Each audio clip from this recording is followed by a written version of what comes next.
ఏ శుభకార్యానికైనా శుభారంభం. తెలుగులో నాకు బాగా నచ్చే చిత్రం మీది సోగ్గాడు. అవును.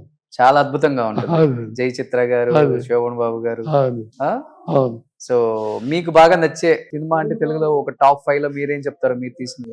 తెలుగులో ముందడుగు #1 పిక్చర్ అండి. 1 year ఆడింది. అవును, ముందడుగు 40 years కూడా అయింది కదా ఆ, సినిమా రిలీజ్ అయ్యి. ఆ. సోగ్గాడు పబ్లిక్ ఫంక్షన్ చేశారు విజయవాడలో. ప్లే గ్రౌండ్స్ లో, నెహ్రూ గ్రౌండ్స్ ఏదో అవును. దాదాపు 80,000 పీపుల్ వచ్చారు. పా. ఇప్పుడంటే ఫంక్షన్స్ అంటే మనం జనాన్ని కూడా డబ్బులు ఇచ్చి తెచ్చుకునే స్థాయికి వచ్చింది కానీ అప్పుడు జనం అంతా రియల్ రియల్ ఆడియన్స్ ప్రేమతో వచ్చేవాళ్ళు ఎక్కువ. అవును. అవును. అప్పుడు సినిమా లవర్స్ ఆడియన్స్ వాళ్ళ లవ్ వేరు. అవును. ఆ? అవును. ఇప్పుడేముంది సార్, ఇప్పుడు ఒక అదే. సినిమా ఒక 1 week ఆడిందంటే పెద్ద హిట్. అవును. అవును. అప్పుడంతా 100 days, 175 days, 365 days so 1 year అసలుకి ఎలా ఆడే పిక్చర్స్. అదే ముందడుగు ఎన్ని ఇయర్స్ ఆడింది? 1 year 1 year ఆడింది.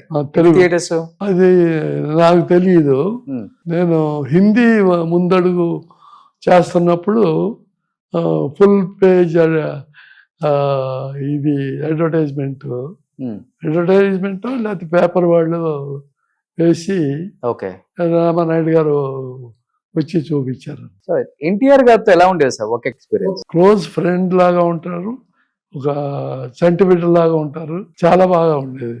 ఓకే. ఆయనే ఫస్ట్ ఇక్కడ ఇల్లు చూసి, ఈ ఇల్లు కాదు పాతిల్లు ఓకే కొనేటప్పుడు కొనేటప్పుడు మొత్తం ఆ ఓనర్తో మాట్లాడి కాఫీ అది తీసుకుని ఆయన ఓకే చేసినాకే కొనేసాం. సెంటిమెంట్ హ్యాండా మీకు ఆయన? ఇంట్లో ఫాదర్ కన్నా ముందు ఆయనకే చెప్పారా? అవును. ఓకే. తర్వాత గృహప్రవేశానికి కూడా ఆయన వైఫ్ డాటర్స్ ఇప్పుడు పాలిటిక్స్ లో ఉంది, పురంధేశ్వరి,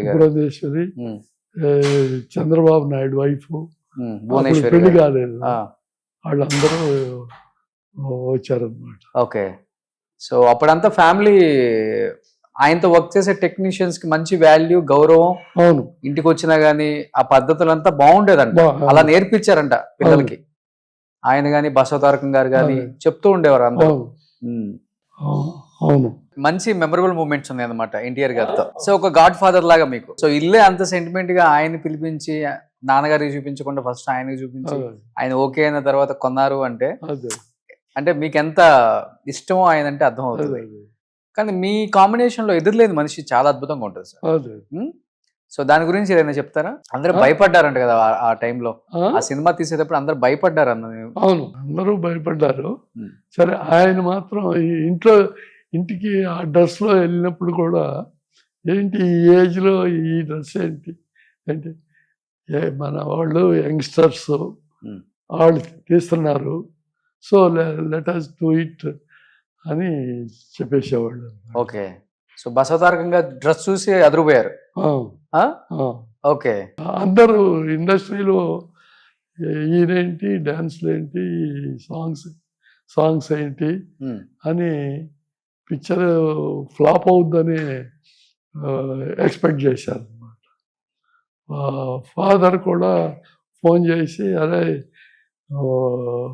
కొంచెం టాక్ బ్యాడ్గా ఉంది ఇండస్ట్రీలో, ఎక్కువ షోస్ వేయమాకండి ఎవరికి అని చెప్పారు. ఆ తర్వాత రిలీజ్ అయినాక నేను ప్రొడ్యూసర్ ఇక్కడే ఉన్నాము. అక్కడ మన వాళ్ళు వెళ్ళి హోటల్కి వెళ్ళి స్నానం చేసి 9 o'clock కదా ఫస్ట్ షో అనుకుని స్నానం చేసి వెళ్ళేటప్పటికి ఫస్ట్ షో 5 o'clock మొదలుపెట్టారు. ఎర్లీ మార్నింగ్ 5 o'clock మొదలుపెట్టి వీళ్ళు వెళ్ళేటప్పటికి షో అయిపోయింది, జనం బయటకు వస్తున్నారు.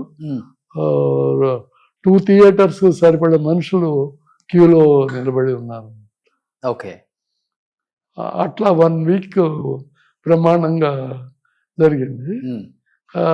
తర్వాత డిస్ట్రిబ్యూటర్స్ కూడా రామానాయుడు గారు ఒకే డైరెక్టరు 2 పిక్చర్లు ఒకే వారం గ్యాప్లో వేయటం అంత మంచిది కాదండి, కొంచెం మీరు పోస్ట్ పోన్ చేయగలరా అంటే ఆయన లేదు నేను డేట్ ఇచ్చేసాను, అంతా అయిపోయింది, థియేటర్స్ బుక్ అయిపోయినాయి, కుదరదని ఆయన చెప్పేశాడు. ఓకే. అది దీని మీద ఇంకా పెద్ద హిట్ అయిపోయింది. ఓ సో కానీ పిల్లల్లో ఎవరు బాగా యాక్టివ్ గా ఉండేవాళ్ళు చిన్నప్పుడు? ఎన్టీఆర్ గారి పిల్లల్లో ఎవరు బాగా యాక్టివ్ గా ఉండేవాళ్ళు చిన్నప్పుడు? బాలకృష్ణ గారు కానీ, పురంధేశ్వరి గారు, భువనేశ్వరి గారు, హరికృష్ణ గారు? ఎక్కువగా హరికృష్ణ, బాలకృష్ణ ఇద్దరు యాక్టివ్. సో ఇంటికి వస్తే బాగా గౌరవించే వాళ్ళు ఎవరు? వాళ్ళు అసలు కనపడరు ఇంట్లోనే. అసలు రామారావు గారు ఉంటే వాళ్ళు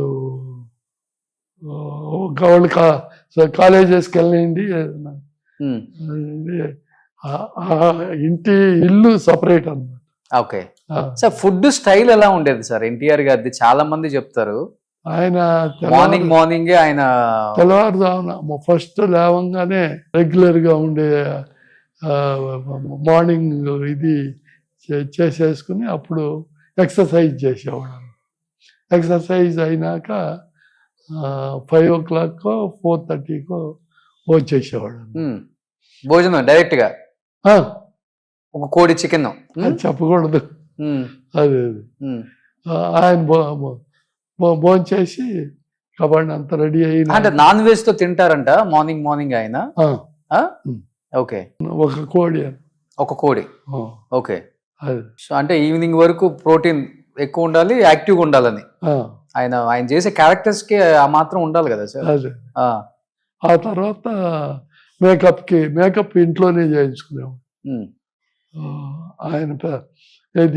ఆయన టాప్ స్టార్ అయినాక ఇంట్లోనే చేయించుకునేవాళ్ళు. ఓకే. సో మేకప్ వేసుకున్న తర్వాత ఇంకా లొకేషన్కి వెళ్ళిపోవడం. మేకప్ చేసుకుని రెడీగా ఆఫీస్ రూమ్లో కూర్చునేవాడు. ప్రొడ్యూసర్స్ ఫోన్ చేస్తే బయలుదేరేవాడు అనమాట. అప్పటి వరకు ఎవరన్నా వచ్చినా షూట్, సపోజ్ నాకు షూటింగ్ లేదనుకోండి, నేను వెళ్తే మాట్లాడుతూ ఉండేవాడు. ఓకే. బాంబేలో ఎలా ఉంటుంది, అమెరికన్ పిక్చర్స్ ఎలా ఉంటాయి, అవన్నీ అట్లా మాట్లాడుతూ ఉండేవాడు. ఓకే. సుమన్ టీవీలో మీ పర్సనల్ అండ్ బిజినెస్ ప్రమోషన్స్ కోసం కింది నెంబర్కి కాంటాక్ట్ చేయండి.